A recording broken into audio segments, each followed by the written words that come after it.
क्या आपने financial freedom का नाम सुना है? फाइनेंशियल फ्रीडम यानी कि आपने अपनी लाइफ में इतने पैसे कमा लिए हों कि उसके बाद आपको कोई काम करने की ज़रूरत नहीं। आपके पास अपना घर, अपनी गाड़ी और रेवेन्यू के ऐसे सोर्स हैं जिससे आप अपने घर का ख़र्चा चला सकें। जैसे आपके पास बहुत सारी गाड़ियाँ हों जिनको आप रेंट आउट कर सकें, बहुत सारे घर हों या कोई ऐसा एस्टेब्लिश बिज़नेस हो जिससे आपको परमानेंट सोर्स ऑफ इनकम आए and you don't have to do anything. लेकिन हम में शायद 99.9% लोग ये नहीं सोचते। अगर 0.01% लोग सोचते भी हैं तो वो ये सोचते हैं कि शायद वो अपने पैसे को सेव करके फाइनेंशियल फ्रीडम हासिल कर लेंगे। यानी कि उनके पास जो भी सेविंग्स होगी वो उसको किसी बैंक में डाल के या अपने पास स्टोर करके फाइनेंशियल फ्रीडम हासिल कर लेंगे। हम ये देखते हैं कि क्या हम पैसे सेव करके फाइनेंशियल फ्रीडम हासिल कर सकते हैं। Let's do a simple math. Let's assume आपकी सैलरी 1 लाख रुपए है। उस 1 लाख रुपए में आपने अपने घर का किराया, गाड़ी के पेट्रोल का ख़र्चा, बच्चों के स्कूल की फ़ीस, खाना पीना और सब इसी में से करना है। तो क्या इसमें से कुछ सेविंग हो पाएगी? I would say zero. आज की इस इन्फ्लेशन और महंगाई के दौर में आप 1 लाख रुपए में से कुछ भी ऐसी सेविंग नहीं कर सकते जिससे आप फाइनेंशियल फ्रीडम हासिल कर सकें। अब हम ये अज्यूम करते हैं कि आपकी नेट सेविंग 1 लाख रुपए है। यानी कि आपकी सैलरी इतनी है कि आप अपने सारे अखराजात पूरे करने के बाद 1 लाख रुपया सेव कर सकते हैं। और अब हम ये असेस करते हैं कि हमें कितने पैसे चाहिए फाइनेंशियल फ्रीडम हासिल करने के लिए। ये हर किसी के लिए डिफरेंट हो सकता है, हर किसी का लाइफस्टाइल डिफरेंट है, स्टैंडर्ड डिफरेंट है। बट ऑन एवरेज आपको एक गाड़ी, अपना एक घर और रेवेन्यू के लिए कोई ना कोई सोर्स चाहिए। पाकिस्तान में एक अच्छी गाड़ी, क्योंकि फाइनेंशियल फ्रीडम अगर आप हासिल कर रहे हैं तो आप मेहरान पे तो फाइनेंशियल फ्रीडम हासिल नहीं कर सकते। फाइनेंशियल फ्रीडम मतलब आपके पास एक अच्छी गाड़ी हो। पाकिस्तान में एक अच्छी गाड़ी ख़रीदने के लिए आपको 65 लाख रुपए चाहिए। एक अच्छा घर किसी भी रीजनेबल सोसाइटी में, जैसे बहरिया टाउन, DHA, किसी भी सिटी, लाहौर, कराची, इस्लामाबाद में हासिल करने के लिए आपको अप्रॉक्सीमेटली 2 करोड़ 25 लाख रुपए तक चाहिए। तो ये हमारे पास सिर्फ गाड़ी और घर के लिए हमें 2 करोड़ 90 लाख रुपए चाहिए। इसमें रेवेन्यू की बात इसलिए नहीं कर रहा क्योंकि रेवेन्यू की इन्वेस्टमेंट उसकी रिटर्न के ऊपर डिपेंड करती है। यानी कि अगर आपके घर का खर्चा 2 लाख रुपए से चलता है तो मे बी आपको 20 करोड़ की इन्वेस्टमेंट चाहिए हो। अगर आपके घर का खर्चा 1 लाख से चलता है तो आपको 10 करोड़ की इन्वेस्टमेंट चाहिए होगी। इसलिए हम यहाँ पे रेवेन्यू की बात नहीं करेंगे, हम सिर्फ घर और गाड़ी के लिए कैलकुलेशंस करेंगे कि हमें कितने पैसे रिक्वायर्ड हैं और कितने साल हमें लगेंगे इस सेविंग को कंप्लीट करने में। आपकी मंथली सेविंग 1 लाख रुपए है तो 2 करोड़ 90 लाख रुपए सेव करने के लिए आपको 290 महीने यानी कि 24 साल चाहिए होंगे। और अगर वही 1 लाख रुपया हम हर महीने किसी न किसी बिज़नेस के अंदर इन्वेस्ट करें और उसके ऊपर हमें प्रॉफिट हो तो हम इस 24 साल के अरसे को कम कर सकते हैं। अब हमने ये देखना है कि वो ऐसा कौन सा बिज़नेस है जिसमें कम से कम अरसे में हम 1 लाख रुपये महीने का इन्वेस्ट करने से कम से कम अरसे के अंदर 2 करोड़ 90 लाख रुपए कमा सकें। लेट्स अज्यूम हम 2 साल के अंदर ये 2 करोड़ 90 लाख रुपए कमाना चाहते हैं और हमारे पास 1 लाख रुपए की इन्वेस्टमेंट है। तो ऐसा कौन सा बिज़नेस है जिसमें हम हर महीने 1 लाख रुपए डालें, यानी कि 2 साल के अंदर 24 लाख रुपए की इन्वेस्टमेंट करें और हमें उसके बदले में 2 करोड़ 90 लाख रुपए मिल जाएं। यानी कि हमें अपनी इन्वेस्टमेंट को 12 गुना बढ़ाना है। क्या आप प्रॉपर्टी में इन्वेस्ट करके अपनी इन्वेस्टमेंट को 12 गुना बढ़ा सकते हैं? नहीं। क्या आप बैंक के अंदर पैसों को सेविंग अकाउंट में रख के अपनी इन्वेस्टमेंट को 12 गुना बढ़ा सकते हैं? नहीं। तो फिर ऐसी कौन सी चीज़ है जिसके अंदर आप 12 गुना अपनी इन्वेस्टमेंट को बआसानी बढ़ा सकते हैं और वो भी सिर्फ 2 साल के अरसे के अंदर? और उसका नाम है क्रिप्टो करेंसी। लेकिन क्रिप्टो करेंसी में इन्वेस्ट करने से पहले हमें ये सीखना पड़ेगा कि क्रिप्टो करेंसी आखिर है क्या चीज़, ब्लॉकचेन चीज़ क्या है, इसका इस्तेमाल क्या है, ये इतनी रिलायबल क्यों है, ये इतनी सिक्योर क्यों है और पूरी दुनिया ब्लॉकचेन के ऊपर क्यों कन्वर्ट हो रही है। क्योंकि इसको समझे बगैर इन्वेस्टमेंट में सिर्फ और सिर्फ आप अपने पैसे का नुकसान ही करेंगे, कुछ कमा नहीं पाएंगे। ऑल ओवर दी वर्ल्ड कोई आपको पैसे क्यों देता है? आपको कोई पैसे तभी देता है जब आप उसके बदले में कोई काम या कोई वैल्यू ऐड करते हैं। ऑफिस में भी आपको सैलरी तभी मिलती है जब आप उसके बदले में कोई काम करते हैं या उस कंपनी के लिए कोई भी वैल्यू एडिशन करते हैं। एक दुकानदार को भी पैसे तभी मिलते हैं जब वो उसके बदले में आपको कोई चीज़ देता है। यानी कि ऑल ओवर द वर्ल्ड आप देखेंगे कि आपको पैसे तभी मिलेंगे जब आप कोई वैल्यू ऐड करेंगे या आप कोई काम करेंगे। यानी कि हम कह सकते हैं money is equal to value. Time to time money کو ڈفرینٹ چیزوں کے ساتھ ریپرزینٹ کیا گیا۔ پہلے زمانے میں لوگ گھی اور گندم کے بدلے میں لوگوں سے کام کرواتے تھے۔ پھر لوگوں نے گولڈ سلور کے کوائنس کو انٹروڈیوس کروایا کیونکہ وہ زیادہ دیر تک خراب نہیں ہوتے تھے اور ان کی ویلیو بھی زیادہ تھی، اور اس کے ساتھ ٹریڈنگ کرنا شروع کر دی۔ لیکن گولڈ اور سلور کو کیری کرنا بہت ہی مشکل کام تھا۔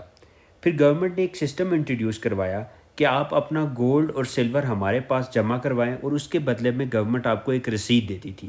وہ رسید آپ کسی بھی جگہ پہ جا کے دکھاتے تو آپ کو اس کے بدلے میں کوئی بھی چیز خرید و فروخت کرنے میں آسانی ہوتی تھی، یعنی کہ بینک آپ کو یہ اس چیز کی گارنٹی دیتا تھا کہ آپ یہ رسید جا کے کسی کو دکھائیں گے تو آپ کو اس کے بدلے میں کوئی نہ کوئی ویلیو یا کوئی آپ کو چیز مل سکتی ہے، جو کہ بعد میں جا کر پیپر منی میں کنورٹ ہو گئی۔ اس کے بعد لوگوں نے ٹریڈنگ کے لیے گورنمنٹ کے دیے ہوئے اس کاغذ کو استعمال کرنا شروع کر دیا۔ اس کے پیچھے گورنمنٹ کی گارنٹی ہے کہ آپ اس پیپر کو لے کے مارکیٹ میں جائیں گے تو آپ کو کوئی نہ کوئی ویلیو ملے گی۔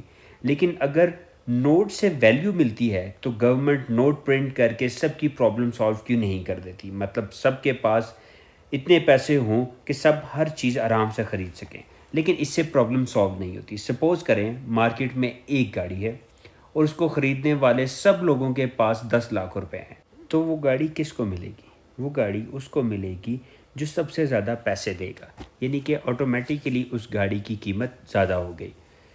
مطلب سب کو ایک جتنے پیسے دے بھی دیے جائیں تو پرابلم سالو نہیں ہوگی۔ پھر پیپر منی ڈیجیٹل منی میں کنورٹ ہو گئی، جیسے ایزی پیسہ اور بینکس کی ایپس، آن لائن ایپس کو یوز کرتے ہوئے آپ اپنی ٹریڈنگ کرتے ہیں۔ جیسے ہی آپ کی سیلری آئی، آپ نے اپنے بجلی کا بل اور مکان کا کرایہ اور باقی ساری چیزیں ڈیجیٹل بینکنگ کے تھرو دوسرے انسان کو بھیج دی۔ لیکن ڈیجیٹل منی میں سب سے بڑا ایشو ٹرانزیکشن کا ریکارڈ رکھنا ہوتا ہے۔ مطلب ایک انسان کے اکاؤنٹ سے پیسے کٹیں اور وہ دوسرے انسان کے اکاؤنٹ میں جائیں۔ ایسا نہ ہو کہ پہلے انسان سے پیسے کٹے ہی نہ اور دوسرے اکاؤنٹ میں چلے جائیں، یا پہلے انسان سے کٹ جائیں اور دوسرے اکاؤنٹ میں جائیں ہی نہ۔ تو ان سب ٹرانزیکشنز کا ریکارڈ رکھنے کے لیے بینکس انٹروڈیوس ہوئے۔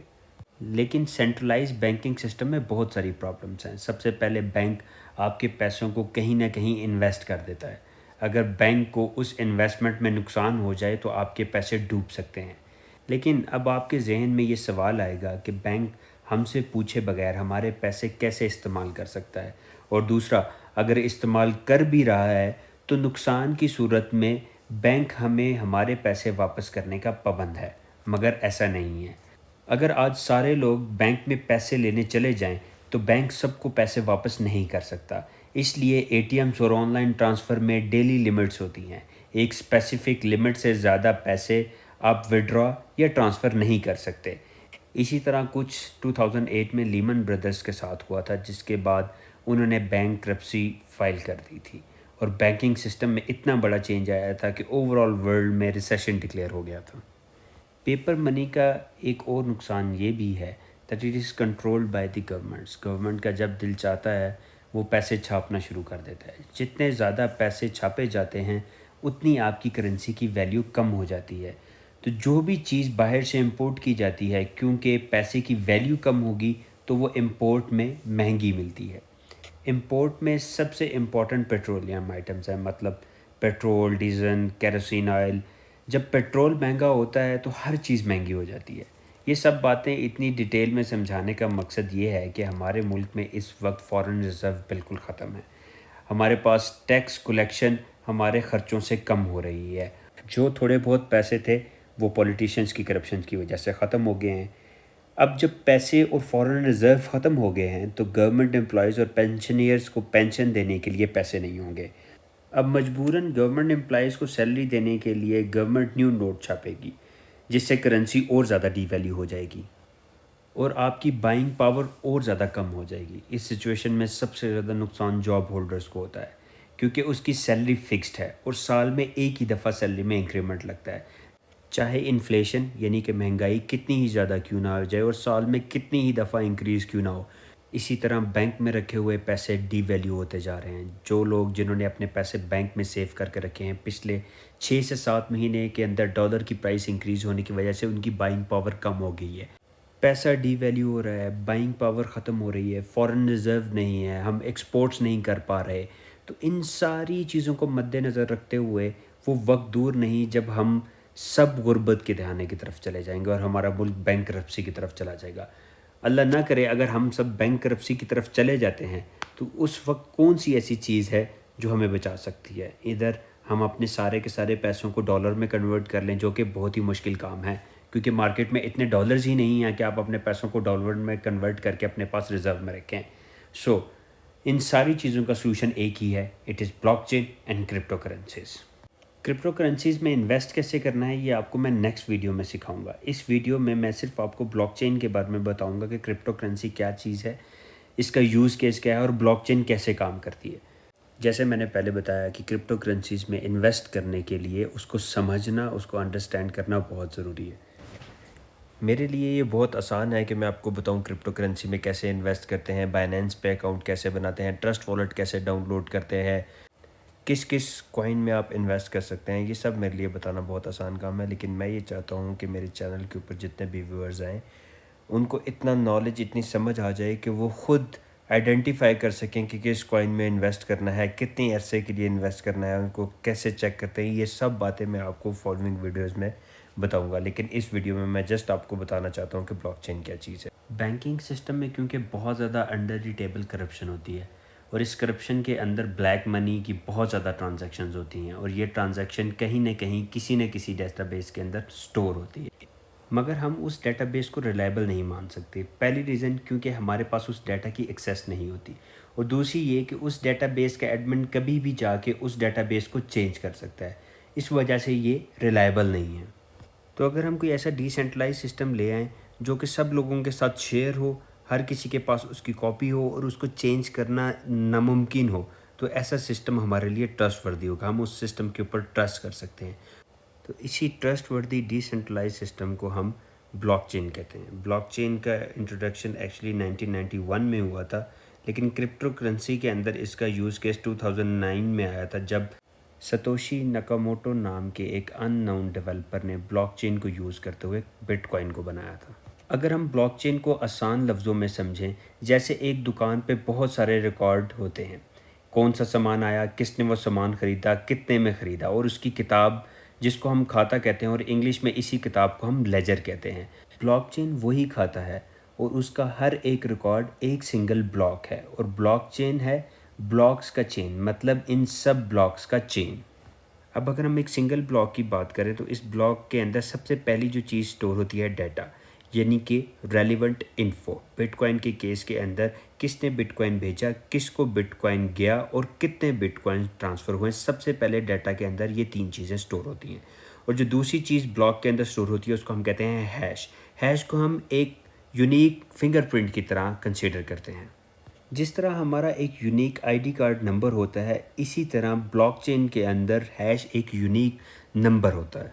हर एक बिटकॉइन की ट्रांजैक्शन के अंदर एक यूनिक न्यू नंबर जनरेट होगा जिसको हम हैश कहते हैं। और तीसरी चीज़ जो ब्लॉकचेन के अंदर स्टोर होती है वो होती है प्रीवियस ब्लॉक का हैश।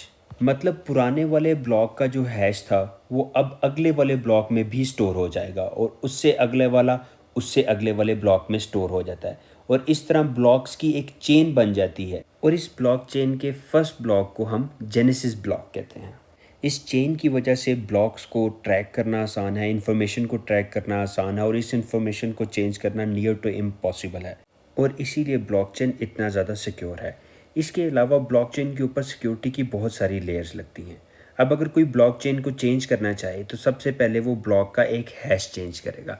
जब ब्लॉक का हैश चेंज होगा इसका मतलब है नेक्स्ट ब्लॉक का हैश ऑटोमेटिकली इनवैलिड हो जाएगा, क्योंकि आपने प्रीवियस ब्लॉक का हैश चेंज किया है और वो नेक्स्ट ब्लॉक में चेंज होता है। इसी तरह उससे अगले वाले ब्लॉक का हैश भी चेंज हो जाएगा। यानी कि जिस ब्लॉक के अंदर आप हैश को चेंज करेंगे उसके बाद जितने भी ब्लॉक हैं उन सब का हैश ऑटोमेटिकली चेंज हो जाएगा, क्योंकि हर नेक्स्ट ब्लॉक के अंदर प्रीवियस ब्लॉक का हैश सिक्योर होता है। इसलिए आपको अगर ब्लॉक में कोई भी चेंज करना है तो आपको उससे अगले सारे के सारे हैश को चेंज करना पड़ेगा, जो कि एक बहुत ही मुश्किल काम है, क्योंकि बिटकॉइन के केस के अंदर एक ब्लॉक को चेंज करने में आपको 10 मिनट लगते हैं। इसका मतलब है अगर 1 करोड़ ब्लॉक है तो उसके लिए आपको 290 साल चाहिए होंगे ब्लॉक को चेंज करने के लिए। इस टेक्नोलॉजी को प्रूफ ऑफ वर्क कहते हैं, यानी कि आपको ये चीज़ प्रूफ करनी पड़ेगी कि आपने कम से कम एक ब्लॉक को चेंज करने के लिए 10 मिनट का वक्त लगाया। तो आप ऐसा नहीं कर सकते कि आप 10 मिनट से पहले कोई भी ब्लॉक चेंज करें। اس کے علاوہ دوسری سیکیورٹی یہ ہے کہ بلاک چین کنیکٹڈ ہے اور ہر کسی کے پاس بلاکس کی ایک ایک کاپی موجود ہے. اگر آپ کوئی بھی بلاک کے اندر چینج کرنا چاہیں گے تو آپ کو باقی جتنے بھی لوگ بٹ کوائن کو اون کرتے ہیں ان سب کی کاپیز کے اندر اپنا ایک چینج کرنا پڑے گا. یعنی کہ جب آپ نے ایک بلاک کا ایک ہیش چینج کیا تو اس کے بدلے میں آپ اپنا چینج بلاک ہر کسی کے پاس بھیجیں گے اور اس میں پھر سب لوگ جو بٹ کوائن کو اون کرتے ہیں وہ ووٹ کریں گے کہ کیا آپ کا جو نیو بلاک ہے وہ ٹھیک ہے یا نہیں. اور اگر آپ نے بلاک کو چینج کرنے کی کوشش کی یعنی کہ آپ نے کسی بھی قسم کا اسکیم کرنے کی کوشش کی تو میجورٹی آف دی لوگ اس بلاک کو ریجیکٹ کر دیں گے. اس رول کو ہم کہتے ہیں کنسنسس رول، یعنی کہ باہمی مشاورت کے ساتھ سب فیصلہ کریں گے کہ کیا نیو بلاک اس میں ایڈ ہونا یا چاہیے یا نہیں. اس کا مطلب ہے اگر آپ نے بلاک چین کے اندر کوئی بھی اسکیم کرنا ہے یا چینج کرنی ہے تو سب سے پہلے آپ کو بہت سارا وقت چاہیے ہوگا. اس کے بعد آپ کو 50% سے زیادہ لوگ چاہیے ہوں گے جو آپ کے بلاک کے حق میں ووٹ کریں. یعنی کہ اب آپ کو دو چیزوں کا ایشو ہے. سب سے پہلی چیز ٹائم، اتنا زیادہ وقت جو کہ پاسبل ہی نہیں ہے، اور دوسری یہ کہ آپ کو مور دین 50% آف دا بٹ کوائن اون کرنا پڑے گا اس کے اندر کوئی بھی چینج لانے کے لیے. اسی لیے بٹ کوائن اور کرپٹو کرنسیز بہت زیادہ سیکیور ہیں اور یہ بالکل بھی چینج نہیں کی جا سکتی. پہلے اگر آپ نے ایک ملک سے دوسرے ملک پیسے بھیجنے ہوتے تھے تو آپ کو بینک کا سہارا لینا پڑتا تھا. یعنی کہ بینک ایک مڈل مین کے طور پہ کام کرتا تھا. آپ نے اگر ایک ملک سے دوسرے ملک کے اندر پیسے ٹرانسفر کرنے ہیں تو سب سے پہلے آپ بینک کو پیسے دیں گے، بینک ان پیسوں کو ڈالر میں کنورٹ کرے گا، اپنی کچھ نہ کچھ فیس رکھے گا اور اس کے بعد وہ ڈالر دوسرے ملک میں ٹرانسفر کر دے گا. لیکن بٹ کوائن کے کیس کے اندر ایسا نہیں ہے. فار ایگزامپل گولڈ کے کیس میں آپ ایک انسان سے دوسرے انسان کو گولڈ ٹرانسفر کرتے ہیں، گولڈ میں کسی قسم کی کنویژن نہیں ہوتی جیسے روپیز کی ڈالر میں ہوئی. اسی طرح bitcoin to bitcoin دوسرے انسان کو ٹرانسفر ہو سکتا ہے، اس میں کسی بھی قسم کی کنویژن نہیں ہوتی. اور یہ ہم آج کل پراپرٹی کے اندر پراپرٹی کا ریکارڈ مینٹین کرنے کے لیے بلاک چین ٹیکنالوجی یوز ہو رہی ہے، آپ کے بزنسز کو کنٹرول کرنے کے لیے بلاک چین ٹیکنالوجی یوز ہو رہی ہے. اسی طرح ہیلتھ کے اندر پیشنٹس کا جتنا بھی ریکارڈ ہے، بایو ڈاٹا ہے کہ اس کو کیا اس کی ایج ہے، کب اس کو کون سی بیماری ہوئی، ان سب کا ریکارڈ جو ہے وہ بلاک چین کے اوپر سٹور ہو رہا ہے. نہ کہ صرف پیمنٹ کا سسٹم بلکہ پیمنٹ کے ساتھ ساتھ ہمارے روزمرہ کی جو ٹیکنالوجیز ہیں اس کے اندر بھی بٹ کوائن استعمال ہو رہا ہے. آپ کسی بھی قسم کا پروجیکٹ سٹارٹ کرنا چاہتے ہیں کہ کوئی بھی فیلڈ آپ لیں، بینکنگ سے لے کے ہیلتھ انشورنس تک آپ کی بلاک چین یوز ہو رہی ہے. آئی ہوپ آج کی ویڈیو سے آپ کو بلاک چین کے بارے میں کچھ نہ کچھ ضرور پتہ چل گیا ہوگا. نیکسٹ ویڈیوز میں آپ کو بتاؤں گا کرپٹو کرنسیز کے اندر انویسٹ کیسے کرنا اور کیسے آپ اس سے اچھا خاصا پروفٹ کما سکتے ہیں. Thank you.